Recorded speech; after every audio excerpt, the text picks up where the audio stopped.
Notorious gang boss Ernie Solomon is being buried this morning. Solomon was shot alleged dead. Cape gang leader was killed.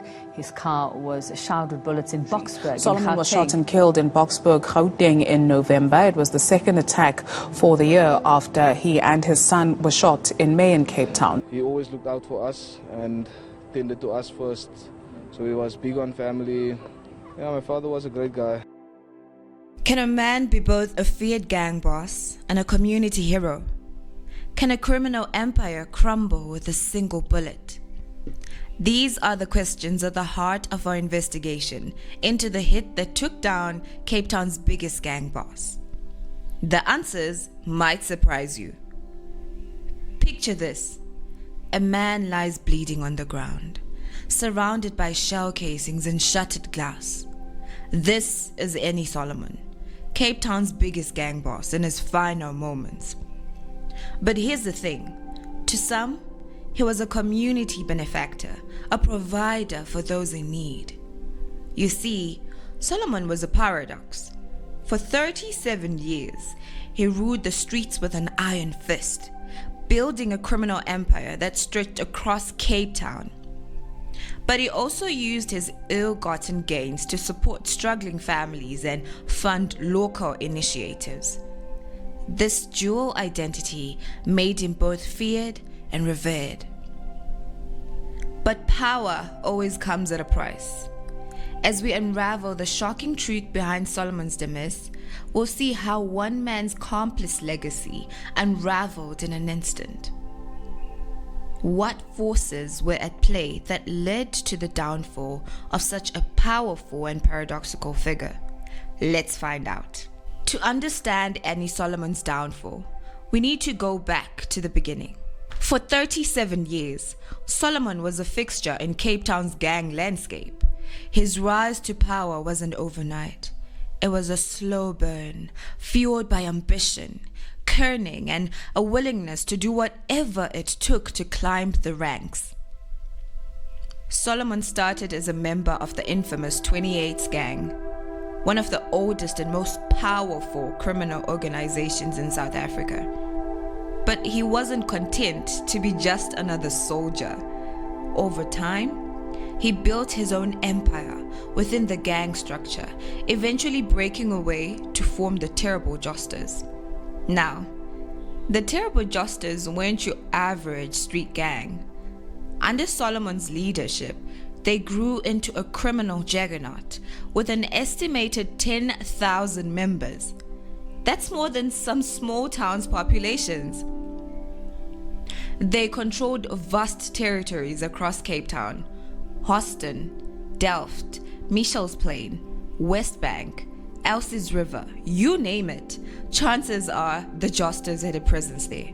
But here's where it gets interesting. The Justers weren't just about turf wars and street-level crime. Sure, they were neck-deep in drug trafficking and illegal firearms.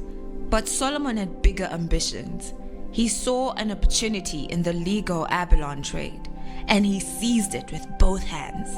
You see, abalone might not sound like much, but in Asian markets, it's liquid gold.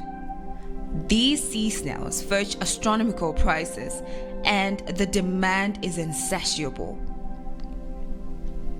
Solomon turned the Terrible Justers into major players in this black market bonanza.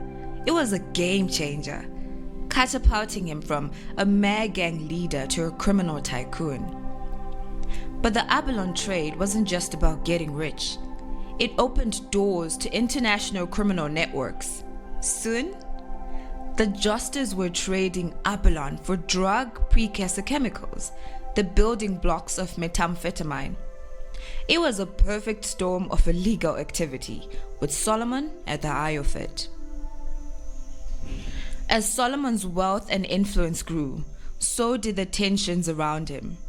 Power breeds jealousy, and in the gang world, jealousy often leads to violence.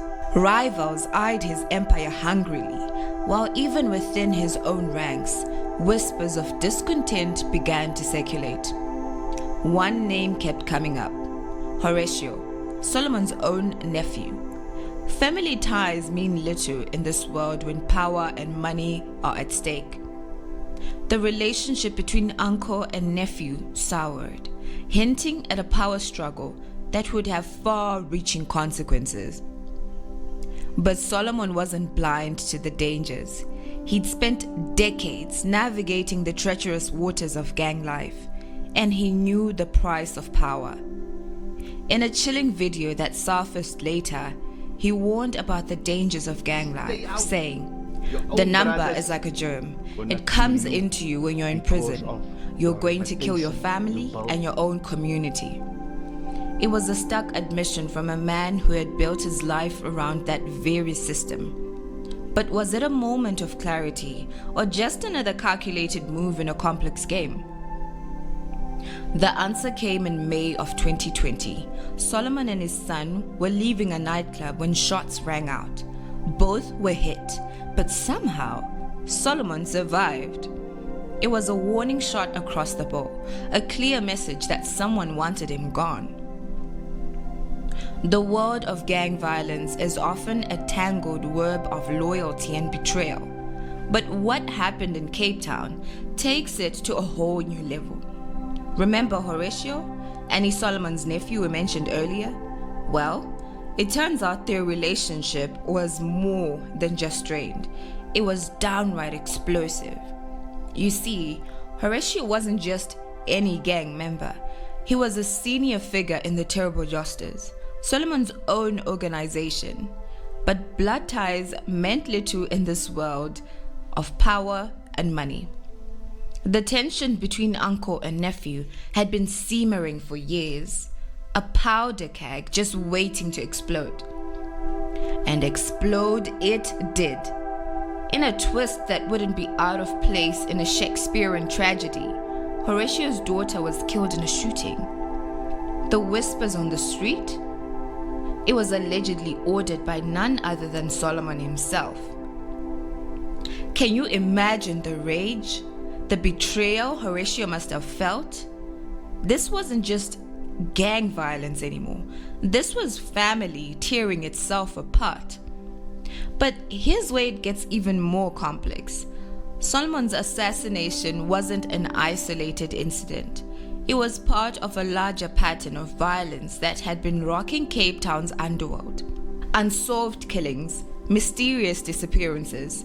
The city's criminal landscape was in turmoil, and Solomon's death was just the latest in a long line of high-profile hits. So, who was behind Solomon's murder? That's where things get murky. Some pointed to external rivalries, other gangs looking to take over Solomon's territory and lucrative operations. Others whispered about internal power struggles, ambitious lieutenants eyeing the throne. The truth? It was probably a bit of both. What we do know is that the hit on Solomon was no amateur job. Picture this. A BMW cruising down the street, Solomon inside, probably feeling untouchable. Suddenly, gunmen appear, but they don't just spray bullets randomly. No, these guys knew what they were doing. They fired through the roof of the car, a clear sign they were prepared for the possibility of a bulletproof vehicle. This was a well-planned professional hit. The aftermath was chaos. Solomon's empire, built over decades, began to crumble. The power vacuum left in his wake sparked a frenzy of violence as various factions fought for control. And in the midst of it all, a shocking revelation came to light. Remember Horatio, the grieving nephew turned bitter rival? Well, it turns out he wasn't content with just revenge. After Solomon's death, Horatio found himself in the crosshairs of the law. He was implicated in a series of gang-related murders and eventually sentenced to life imprisonment. The family feud had claimed both uncle and nephew, leaving behind a trail of destruction and broken lives. The assassination of Annie Solomon sent shockwaves through Cape Town's underworld. In an instant, the criminal empire he had built over decades began to crumble. The power vacuum left in his wake was immense, and the scramble to fill it was immediate and violent. Solomon's terrible justice gang, once a well-oiled machine, descended into chaos. Without their leader's iron grip, internal factions began to emerge, each vying for control. The streets of Cape Town became a battleground as rival gangs sensed weakness and moved to claim Solomon's territory. But the impact of Solomon's death wasn't confined to the criminal underworld. The community's reaction was a study in contrasts. In some neighborhoods, there was a palpable sense of relief. People who had lived in fear of the terrible justice for years dared to hope for a safer future. They saw Solomon's death as a chance for change, an opportunity to break the cycle of violence that had plagued their streets for so long. Yet, in other areas, the mood was somber. Despite his criminal activities, Solomon had cultivated an image as a community benefactor. He was known to provide for families in need, fund local initiatives, and offer protection in his territories. To these people, Solomon's death was a loss. They mourned the man they saw as a heart of gold, someone who looked out for his own when no one else would. Law enforcement, meanwhile, found themselves in a precarious position. On one hand, the death of Cape Town's biggest gang boss was a significant blow to organized crime. On the other, they now faced the daunting task of preventing an all-out gang war. Police presence was increased in known hotspots, but the fear of escalating violence hung heavy in the air. Amidst this turmoil, a personal account emerged that brought home the human cost of gang violence. Crystal Solomon, Annie's daughter, shared her harrowing experience of the attack. She described how her father was shot over 30 times while trying to shield her daughter from the gunfire.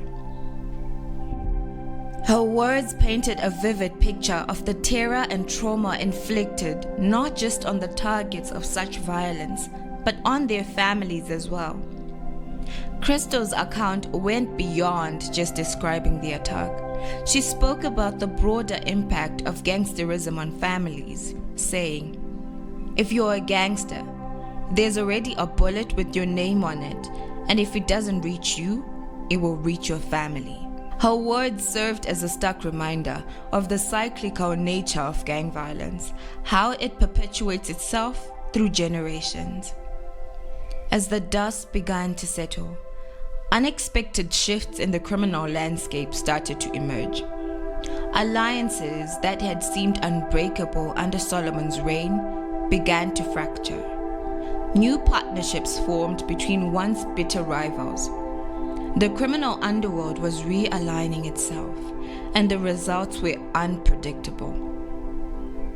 Annie's story is a powerful reminder of the lasting impact of violence. For many individuals, violence becomes ingrained in their identity, shaping their beliefs, behaviors, and relationships. The cycle of violence is a vicious one, passing down from generation to generation, leaving a trail of destruction in its wake. So, what can we learn from Annie Solomon's story? One of the key takeaways is the importance of community support.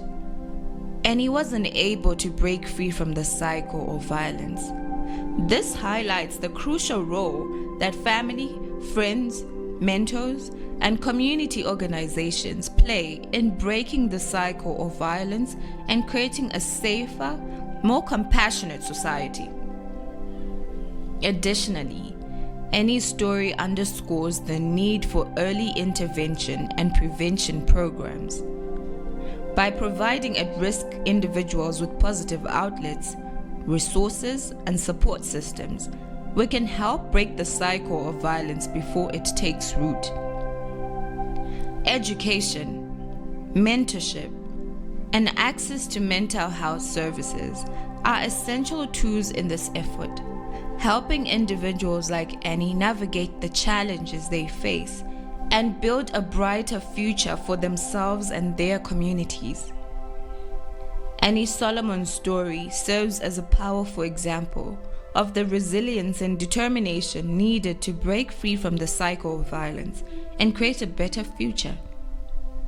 By learning from Annie's journey and implementing proactive strategies for intervention and prevention, we can work towards a world where violence is no longer a defining factor in people's lives.